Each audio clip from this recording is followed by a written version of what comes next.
రాధా మనోహర్ దాస్, నీకు ఇంతకీ మైండ్ ఉందా, లేకపోతే ఆ మైండ్ మాకాల్లోకి జారిందా?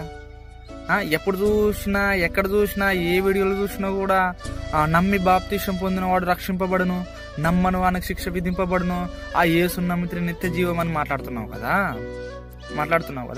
ఒరే నాయనా, అక్కడ ఆ సందర్భంలో యేసుక్రీస్తు ప్రభువారు నన్ను నమ్మకపోతే నువ్వు నరకానికి పోతావని చెప్పట్లేదు.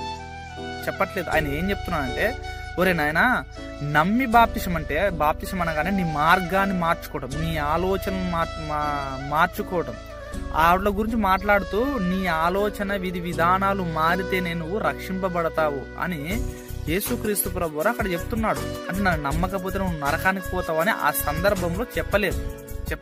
అసలు నీకు ఇంతకు తెలివి ఉందా? నువ్వు తెలివితోనే మాట్లాడుతున్నావా?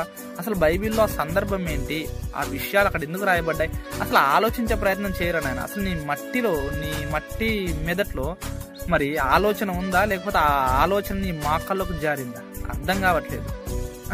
ఆ సందర్భం చదివిసావు ఒకసారి, బాగా నీట్గా చదువు.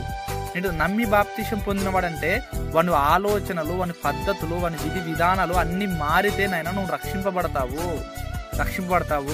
లేకపోతే నువ్వు ఆలోచనలు మానకపోతే నువ్వు నరకానికి వెళ్తావు అని చెప్తున్నాడు. నీకు ఇంకా అర్థం కాని విషయం అర్థం చేసుకో. ఫస్ట్ ఆఫ్ ఆల్ అర్థం చేసుకొని మాట్లాడడం నేర్చుకో ఫస్ట్ ఆఫ్ ఆల్.